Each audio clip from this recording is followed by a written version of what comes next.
আসসালামু আলাইকুম, সবাইকে শুভেচ্ছা জানাচ্ছি। মাসুম মাহমুদ। যদি স্পষ্ট দেখতে এবং শুনতে পেয়ে থাকেন কমেন্ট করে একটু আমাকে জানাবেন।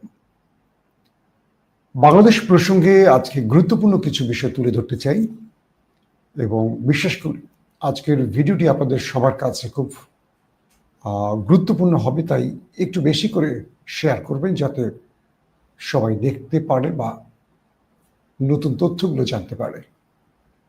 বাংলাদেশ স্বাধীন হয়েছে ৭১-এ, কিন্তু যুব সমাজ বলে বাংলাদেশ ২৪-এর বিপ্লবে আবারও স্বাধীন হয়েছে।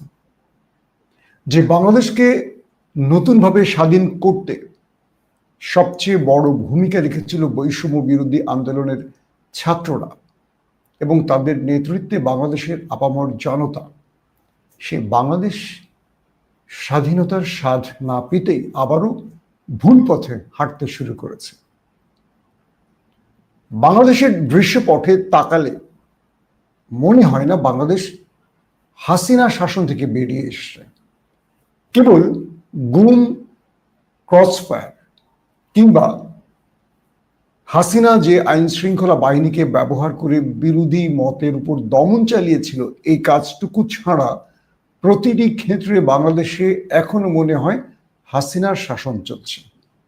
আমরা হাসিনা শাসন যদি বলি শব্দটা, কয়েকটা বিষয় আমাদের নজরে আসবে।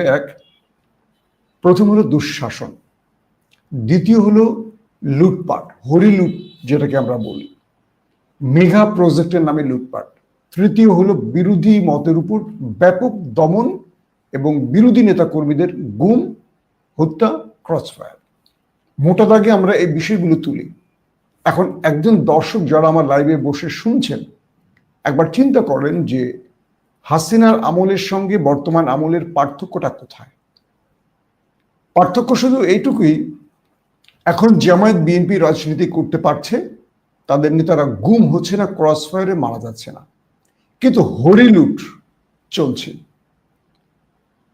মাঝখানে আমি বেশ কদিন কয়েকটি গুরুত্বপূর্ণ সফরে ছিলাম, যে কারণে আমার অনেক বিশেষ ব্যক্তিদের সাথে সরাসরি দেখা হয়েছে, আলোচনা হয়েছে, রাষ্ট্রের বিভিন্ন বিষয় তাদের কাছ থেকে তথ্য নেওয়ার জন্য কাজ করেছিলাম।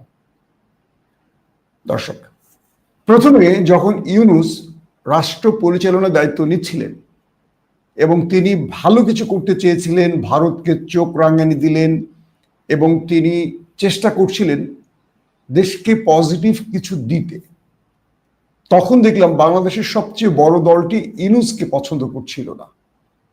ইউনূসের বিপক্ষে প্রতিদিনই তারা বক্তব্য রাখছিল, প্রতিদিনই তাদের একটি স্লোগান ছিল নির্বাচন চাই।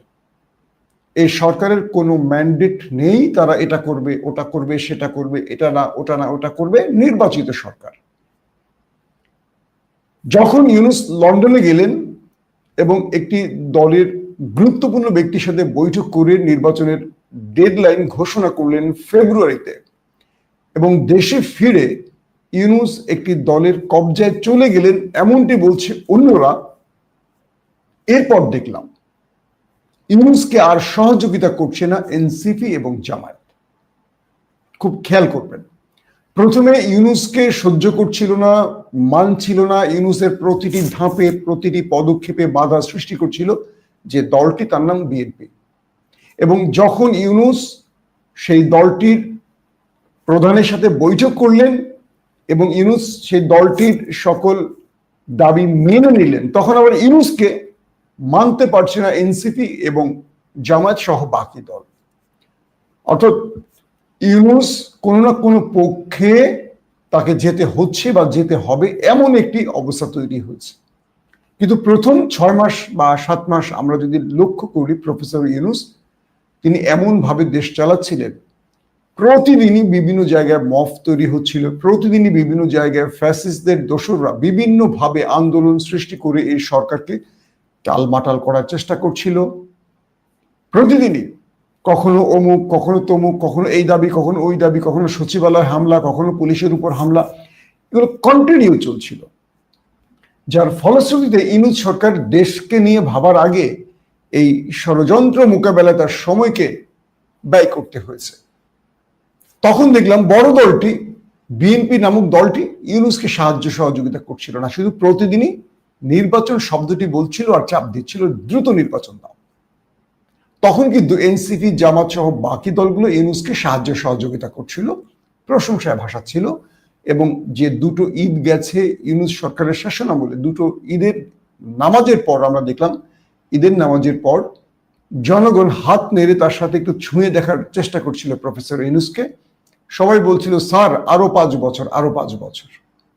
কিন্তু যখন তিনি লন্ডন সফর করলেন, বড় দলটির দাবি মেনে নিলেন, তখন দেখছি এখন ইউনূসকে হটানোর জন্য অনেকেই দাবি তুলছেন, ইউনূসের সমালোচনা করছেন। একদম মোটা দাগে কথাটা হলো এই, আসলে ঘটছেটা কি?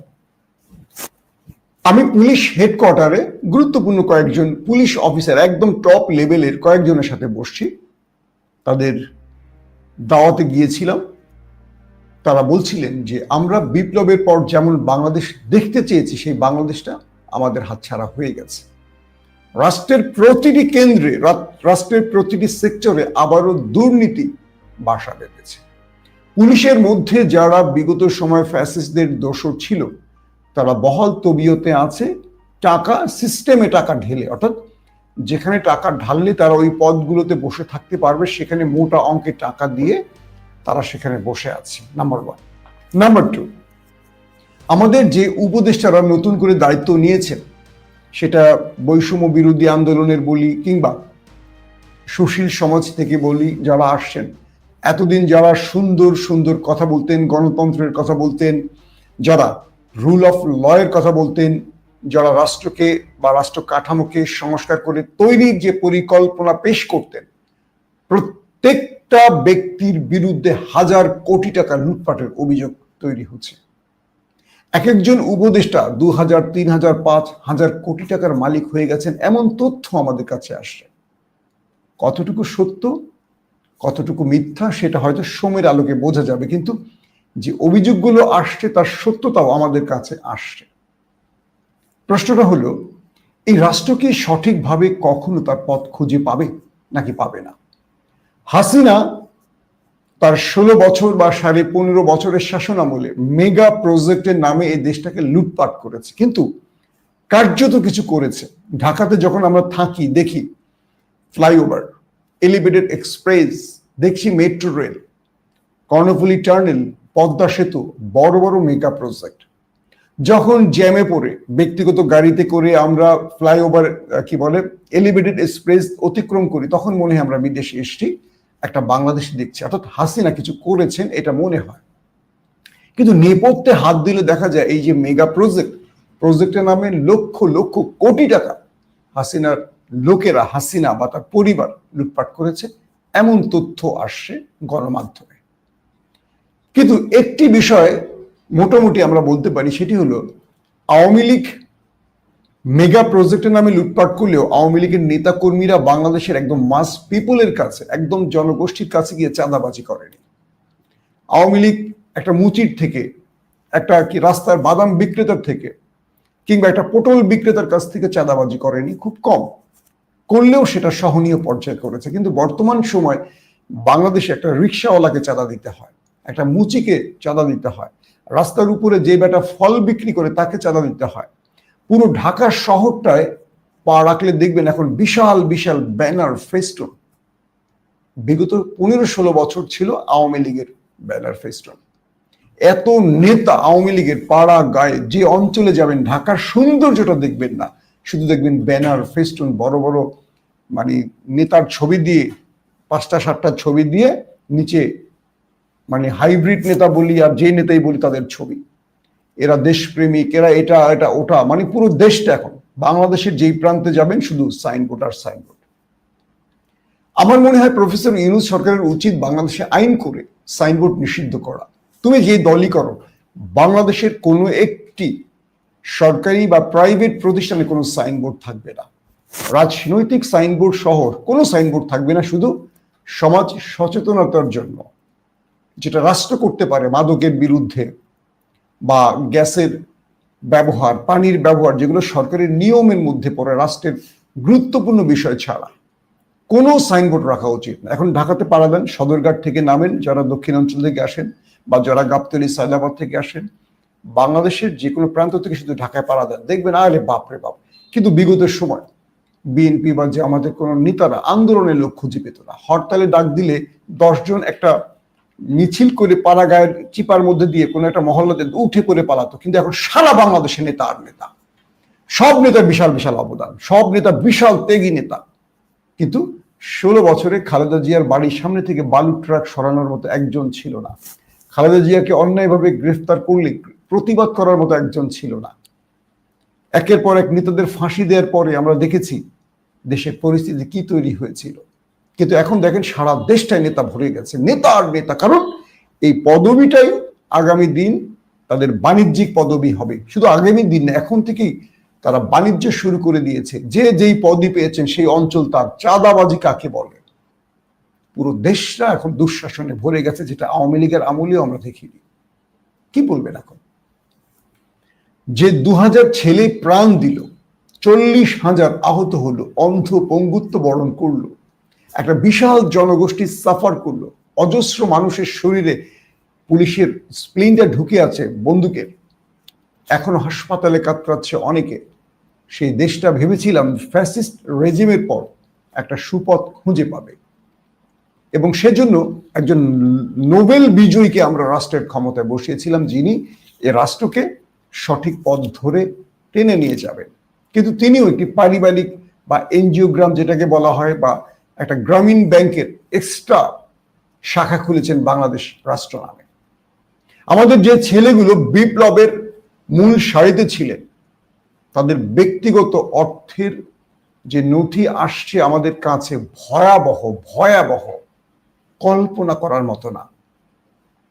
আমাদের এক একটা উপদেষ্টা ধরে নিয়েছেন এই সুযোগ আর তাদের জীবনে আসবে না, তাই প্রতিদিন তারা রাষ্ট্রটাকে চুষে শেষ করে ফেলছেন। প্রতিটা কাজই তারা টাকা গুনছেন।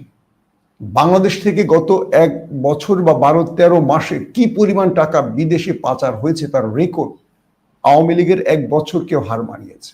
বিশ্বাস করতে পারেন? যারা আমাদেরকে স্বপ্ন দেখাবে দল গঠন করেছে, যারা বৈষম্যের বিরুদ্ধে কথা বলেছে, তাদের ব্যক্তিগত রেকর্ডও খুব ভয়াবহ। কি করবেন এখন এই রাষ্ট্র নিয়ে? পুলিশের অনেক কর্তা বলছেন যে আমাদের আরেকটা যুদ্ধ করতে হবে। পুলিশের সেই অধিকর্তা যিনি হেডকোয়ার্টারে বসে আছেন, তিনি বলছেন আমাকে যে মাসুম ভাই, আমাদের আরেকটা লড়াই করতে হবে।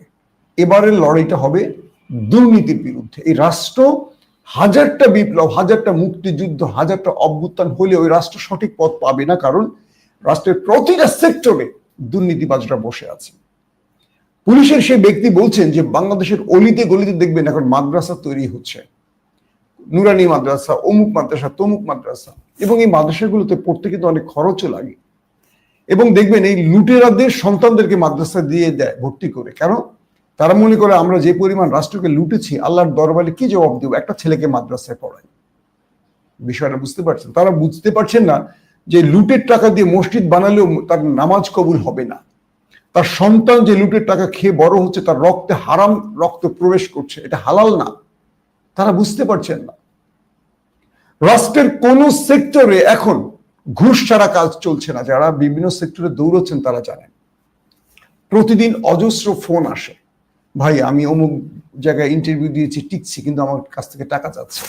ভাই আমার প্রমোশন আটকে আছে, আমাকে টাকা দিতে বলেছে 10 লক্ষ টাকা। প্রতিদিন এই ফোনগুলো আসছে। আবার সচিবকে ফোন দেই যে ভাই কি এগুলো কি করছেন আপনারা? কয় না, তো এমন তো কোনো তথ্য প্রমাণ নেই।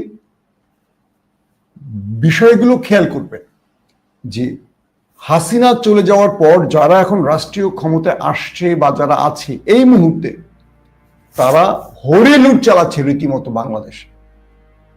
এখন বলবেন ভাই মাসুম ভাই মিথ্যা বলছেন, দালালি করছেন। বাংলাদেশটা ধ্বংস করছে কারা জানেন? এই দলবাজরা। যখনই আপনি সত্য কথা বলবেন, আপনাকে বলবে আপনি অমুক দলের, আপনি তমুক দলের, আপনাকে একটা পক্ষে ভাগ করে ফেলবে। এই দেশটাতে একটা লোক পেলাম না যারা দেশ প্রেমিক বা যারা দেশকে ভালোবাসে।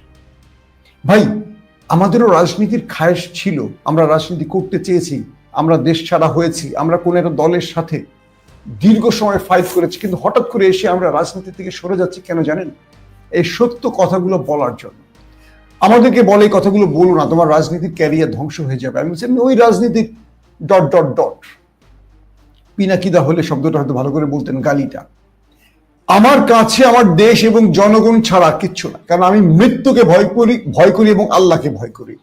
আমি রাষ্ট্রের 1 টাকা চুরি করব, ধরেন আমি রাষ্ট্রের 1 টাকা যদি চুরি করি, আমি আপনার 1 টাকা চুরি করলাম ব্যক্তিগতভাবে মিস্টার, আমি আপনার ধরেন 1 টাকা চুরি করলাম, আপনি আমার মৃত্যুর পর ক্ষমা করে দিলে আল্লাহ আমাকে ক্ষমা করবেন। কিন্তু আমি রাষ্ট্রের 1 টাকা চুরি করলে রাষ্ট্রের যে 20 কোটি মানুষ আছে তাদের কাছ থেকে আমার ক্ষমা চাওয়ার সুযোগ হবে?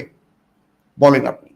তো যদি এই রাষ্ট্রের 1 টাকার হক 20 কোটি মানুষের, কোনো একজনের না, কিন্তু রাষ্ট্রের যে টাকাগুলো চুরি হচ্ছে, পার্সেন্টেজের নামে উপদেষ্টারা, সচিবরা, আমলারা লুটপাট করছেন, রাষ্ট্র যারা এখন ক্ষমতায় বসে আছেন তারা যে প্রতিদিন অজস্র টাকা লুটপাট করছেন, আসিফ নজরুলের মতো ব্যক্তির যে ব্যক্তিগত রেকর্ড পাচ্ছি, বাকিদের নাম কি বলবো, সবার নামে, কাউকে বাদ দিয়ে বলছে না, সবার নামে, ইভেন ইউনুসের পরিবারের, ইউনুসের ভাই ব্রাদাররাও যা করছে রীতিমতো হরিলুট।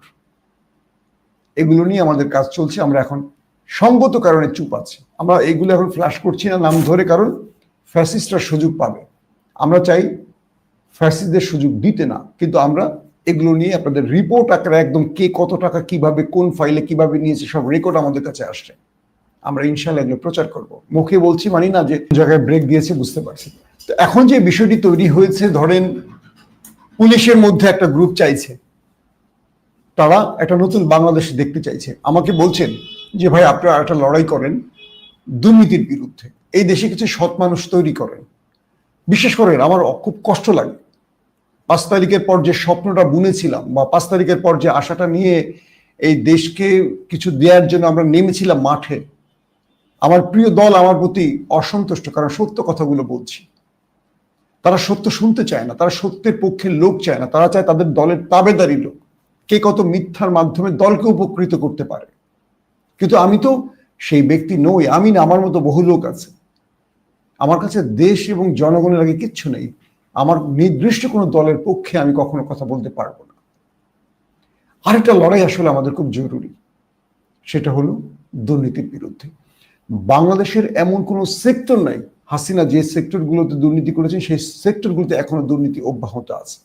বাংলাদেশের এমন কোনো উপদেষ্টা নেই যারা এই মুহূর্তে লুটপাট করছেন না। তারা সবাই জানেন একটা নির্দিষ্ট সময় পর তারা চলে যাবে, তাই তারা টাকা পয়সা যা পারেন সরাচ্ছেন। যে ছেলেটা, যে উপদেষ্টাটা 2 দিন আগে বিশ্ববিদ্যালয়ের মেস ভাড়া দিতে পারছে না, সে এখন 1000 কোটি টাকার মালিক, কল্পনা করতে পারেন। অথচ মুখে কত সুন্দর সুন্দর কথা বলেছিল। এদের কাছে কি একবার ওই রক্তাক্ত চেহারাগুলো বা এই শহীদের রক্তগুলো আসেনি? যে তারা কি জবাব দিবে মৃত্যুর পর, যারা এই দেশটার জন্য লড়াই করে জীবন দিয়েছে, এদেরকে বিক্রি করে তারা আজকে 1000 কোটি টাকার মালিক হয়ে গেছে। এই রাষ্ট্রটাকে কি আসলে আমরা কেউ ভালোবাসতে পারি না? প্রত্যেকে আমরা দলের চিন্তা করছি কেন? প্রত্যেকে আমরা ব্যক্তিগত চিন্তা করছি কেন?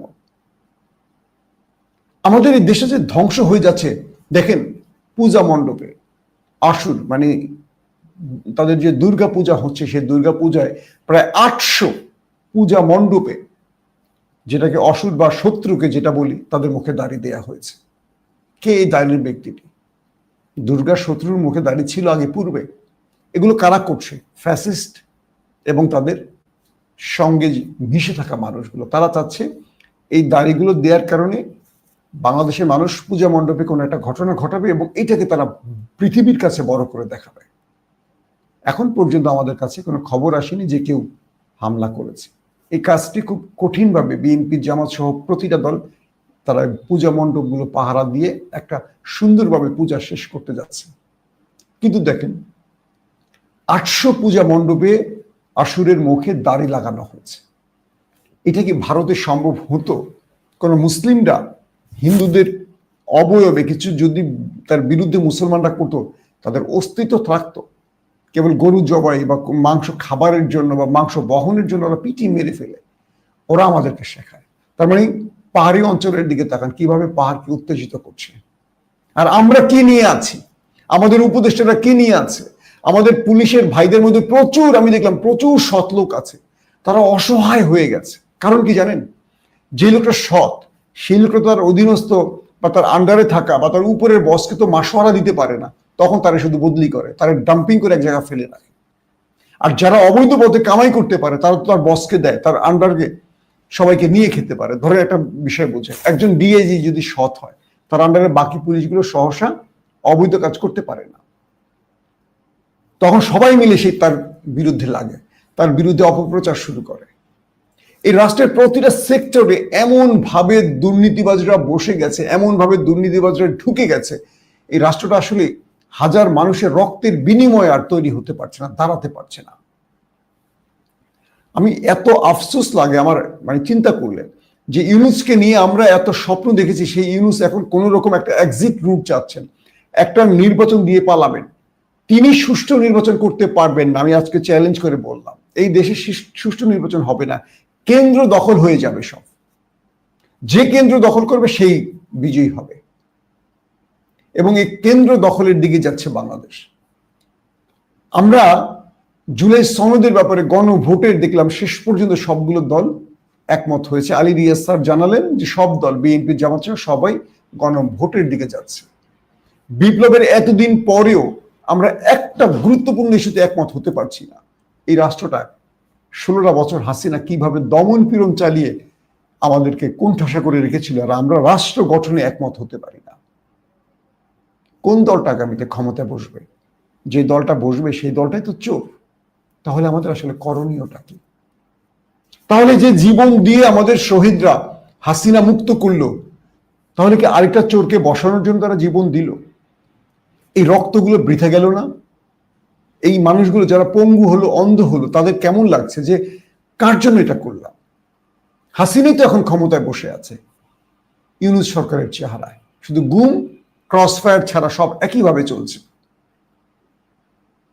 বলেন, আপনারই বলেন, আমাকে গালাগাল দেন, যাই করেন, তারপরে বলেন কি ভালো চলছে? গুম ক্রসফায়ার ছাড়া এই দেশে আর কোন কাজটা চলছে?